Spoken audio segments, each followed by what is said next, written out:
Noite de festa para a torcida do São Paulo. 4-1, classificado para a semifinal. Como a gente já previa em todos os programas, não deu zebra. E o São Paulo poderia ter vencido aí, se foi 4-1, poderia ter vencido por uns 7.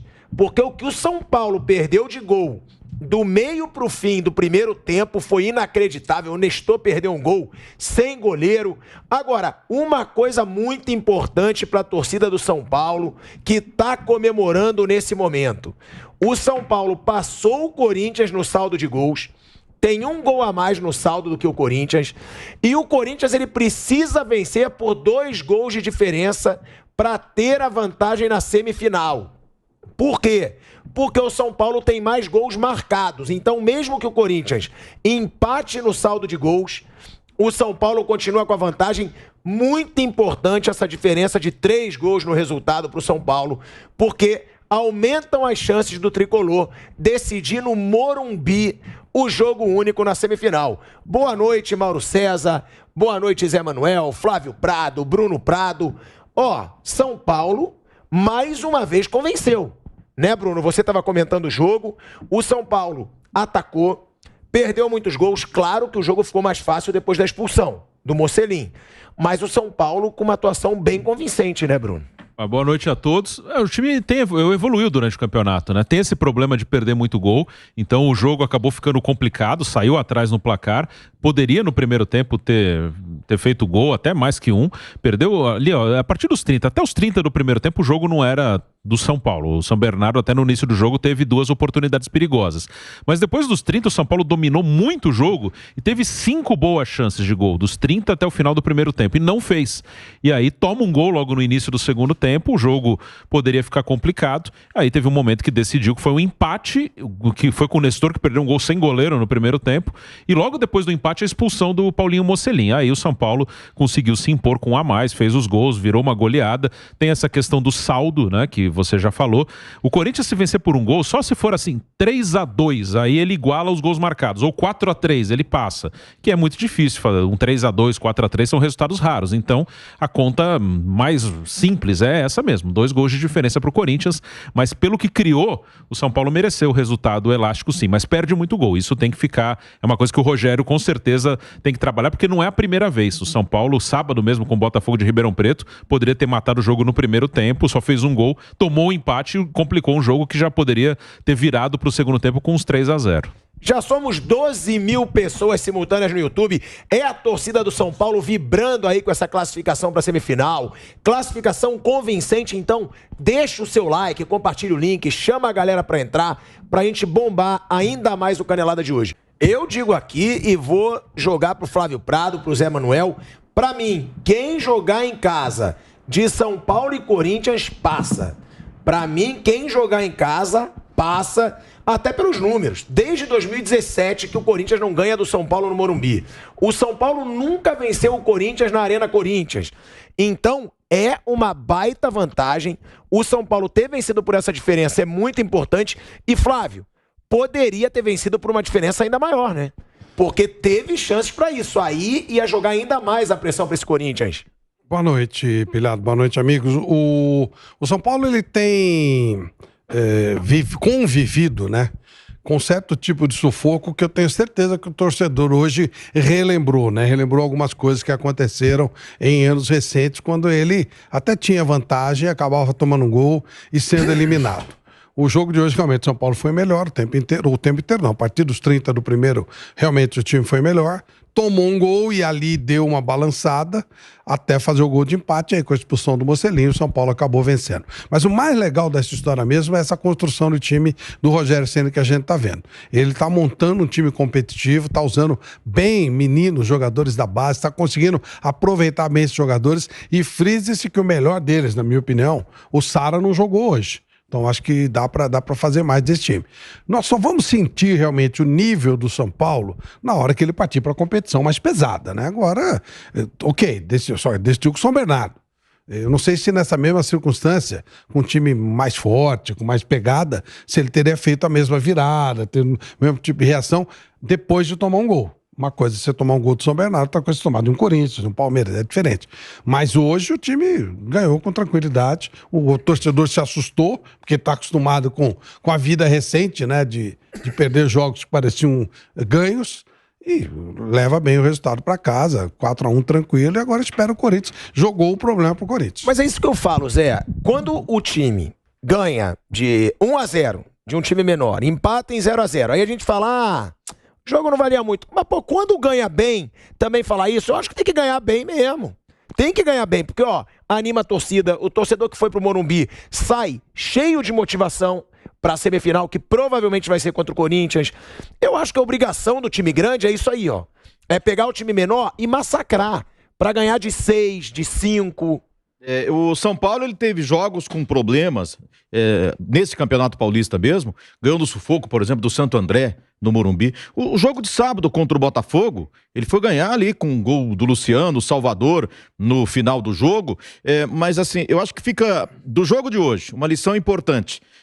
O São Paulo conviveu nos últimos anos com uma questão emocional que complicou demais a vida dele. Há pouco tempo o São Paulo não viraria esse jogo. Após aquele gol tomado, entraria em parafuso. Não teria força para virar esse jogo. Acho que mostra esse trabalho de reconstrução que está vivendo o São Paulo, e ele vive efetivamente um momento melhor nesse aspecto. Agora, você vê o placar do jogo, terminou 4-1 e só vê coisas boas. Eu acho que mesmo com a goleada, muita gente diz, é no momento da vitória que tem que olhar também onde o time falhou, onde o time apresentou problemas. O primeiro tempo do Reinaldo foi ridículo. Foi muito mal. Foi muito fraco, por exemplo, jogador que é importante pro time. Até entrou o Wellington no segundo tempo do jogo. O gol que o time tomou, que começou com falha dele também, demonstrou ali problemas sérios no sistema defensivo. Quando o time do São Paulo tomou o gol. Apresentou problemas no jogo de hoje. Ou seja, no começo da partida ele teve problemas contra o São Bernardo. Aí sim, entrou em campo essa coisa. Ele teve força para correr atrás, para se recuperar dentro da própria partida. E foi crescendo. Fundamentais, como o Mauro falou, né, as substituições no segundo tempo. E eu tenho certeza que muitos torcedores pensaram, porque o Calleri não está em campo, porque o Calleri está no banco de reservas. E na hora que a coisa não está muito bem, tem a coisa do outrismo. Sempre o cara que não está jogando, ele é o cara que deveria estar lá para resolver os problemas, né? Mas dessa vez, aqueles que estavam fora entraram e melhoraram o São Paulo, e o São Paulo foi muito melhor no segundo tempo. A expulsão, como todo mundo já falou, ajudou bastante, mas principalmente as alterações que o São Paulo fez no segundo tempo, o banco funcionou, né? O banco que o São Bernardo não tinha, São Paulo teve para vencer o jogo e vencer bem, e vai forte, vai animado para o jogo contra Corinthians ou Guarani, imagino que seja com o Corinthians. Já somos 30 mil pessoas simultâneas no YouTube, então, ó, deixa o seu like, compartilhe o link, se inscreva no canal da Jovem Pan Esportes, e eu quero só dar um recado pro Flávio Prado. Torça muito pro Red Bull, porque você já postou, né, que o Red Bull vai ser maior que o São Paulo em 10 anos. São Paulo já está na semifinal, o São Paulo está aí crescendo, né, como o gigante que está crescendo, e você falou que você vai ficar comparando Red Bull e São Paulo. Então torça muito pro Red Bull, hein? Já é natural. Que já pode ser uma primeira derrota Isso sua mesmo. nessa aposta aí. Se o Red Bull não classificar amanhã, ponto pra você, 1-0 pro São Paulo, tá certo? Fui eu que propus essa aposta. Se isso. passar, vamos dois pra semifinal, vamos ver quem vai passar. E o São Paulo tá crescendo, hein? São Paulo tá crescendo. Não, ele tá. O Red Bull já tava lá em cima, né? O São Paulo tá precisando crescer porque tá feia a coisa. O Red Bull já tava no estágio. Ah, o Red Bull já tá lá em cima? Em termos de nível de time montado, tá, né? Tá no nível superior ao São Paulo. Como time montado, até porque o trabalho do Barbieri é mais longo e tal.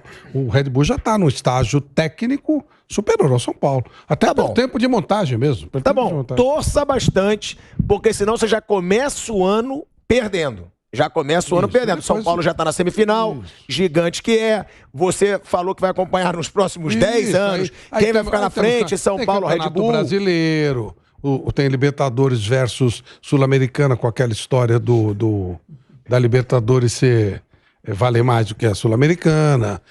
Tem Copa do Brasil, tem uma série de torneios pela frente. Você é trending topics no Twitter nesse momento. Por quê? Nós temos uma estrela no Canelada. Trending Topics no Twitter, nesse momento, Flávio Prado e Gilmar Mendes. Temos dois personagens nesse momento. Gostaria de saber por quê. Eu te digo por quê. Você falou do Abel Ferreira hoje no bate-pronto. E agora o seu nome deve estar bombando de novo, porque a torcida do São Paulo deve estar super contente com o que aconteceu hoje e deve estar usando o nomezinho do Flávio Prado nas redes sociais, né? Gosto quando passa recibo. Eu fico muito feliz. Quando passa recibo, eu adoro. Então você gosta disso daí? Quando passa recibo, uma maravilha. É o nosso Trending Topics do Twitter, Mas eu não Flávio sei nem Prado. porquê, sinceramente. Agora, mas tá ótimo. Pode passar recibo à vontade, que eu acho agradável. Eu gosto muito. Ô Bruno, você sempre foi esse defensor do Rogério também. Você falava no começo do trabalho, mesmo quando o São Paulo fazia atuações muito ruins no começo desse Campeonato Paulista, você falava, o Rogério é o cara certo. Só o Rogério pode bancar uma situação como essa. A gente recebeu aqui o Rodrigo, que jogou com o Rogério no São Paulo.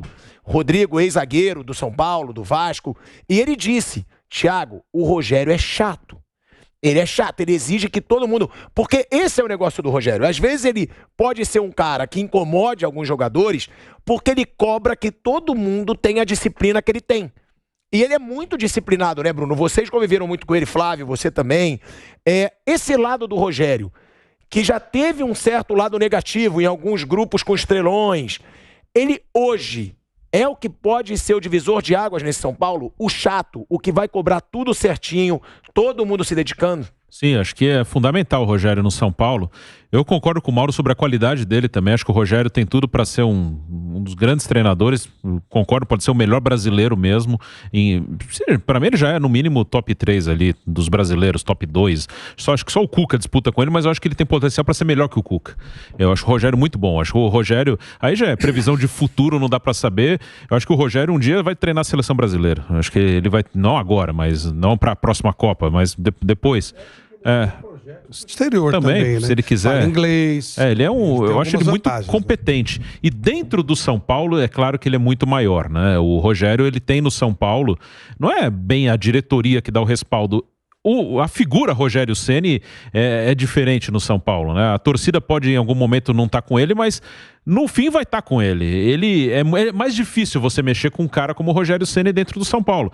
E o São Paulo hoje é um time que não tem grana. O São Paulo não tem dinheiro para contratar jogador, para disputar jogador com o Flamengo, para disputar jogador com o Atlético, ou com o Palmeiras. O Rogério, ele falou, ele reclamou, ele pediu reforços, mas os reforços não vieram. A situação financeira é bem ruim. E ele, claro, sabia disso, mas ele pediu reforços que não vieram.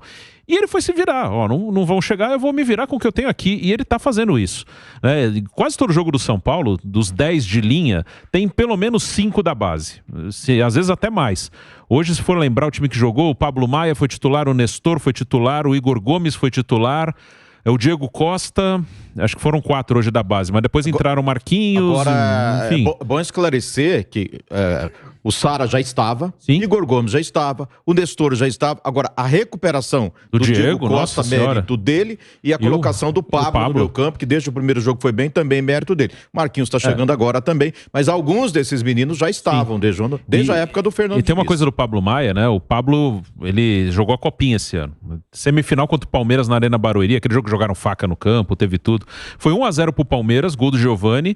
E um erro do Pablo Maia, né? O Pablo, ele tem muita confiança para sair jogando. O time do Palmeiras, o Giovani pressionou o Pablo, roubou a bola e fez o gol. E ali era um clássico que era copinha, mas estava todo mundo vendo. Era um momento que estava todo mundo acompanhando. Era uma semifinal e um clássico. E ele poderia ter se queimado ali. Não se queimou, o Rogério deu chance a ele, ele mostrou muita personalidade. Hoje ele faz o gol da virada. O Diego, como o Zé falou, é uma recuperação. O Diego foi lançado pelo Fernando Diniz, começou voando, aí começou a falhar, perdeu totalmente a confiança. Ano passado ele quase não jogou, o Diego. E quando jogava era muito contestado. E tá aí, agora ganhando chance, hoje ele é titular do time. E o Nestor, o Rogério achou a posição dele. O Nestor, ele não é um segundo volante. Assim, ele pode até ser, mas o Nestor, ele é um cara para jogar mais solto. O Rogério joga com um volante e 3 meias. Ele é um meia central. E faz boas atuações, sim, né, é bom. o Bruno? Porque seria até injustiça o São Paulo de ser eliminado com o Nestor perdendo aquele gol sem goleiro. Sim. Porque ele é um dos destaques desse time, e depois ele faz o gol de empate. E são 2 lances que ele estava dentro da área. Porque é isso que o Rogério quer dele. Ele chegou a jogar até de primeiro volante, coisa que não é muito a dele. Então também o Nestor, que já jogava bastante com o Crespo, acho que o Rogério achou o melhor posicionamento dele. Agora, tem que chamar atenção também pro Caleri. Porque o Caleri, nesse momento, ele é o artilheiro do São Paulo na temporada. Ele tem 13 jogos, 8 como titular e 6 gols. E o Caleri hoje, como você falou, né, Mauro, entrou muito bem no jogo. ele faz o gol, ele participa daquela jogada bonita, ele e o Rigoni. É muito a dele, né?